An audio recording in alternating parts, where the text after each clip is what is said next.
mga 20 kilometers hanggang doon sa coffee shop na pupuntahan natin.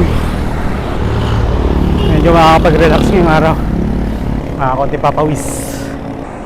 Wala pa ako nakitang masyadong nagbabike. Ayun sa una meron isa, nakakita ko pauwi na eh. Maaga silang nag-ride out kanina. So medyo ahon na dito.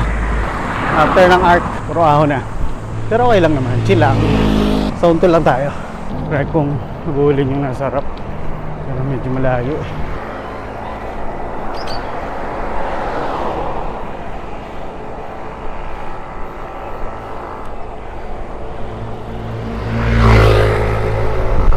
Sir, good morning. Saan po biyahe? Tagaytay din. Solo ride lang. Solo ride lang. Ah,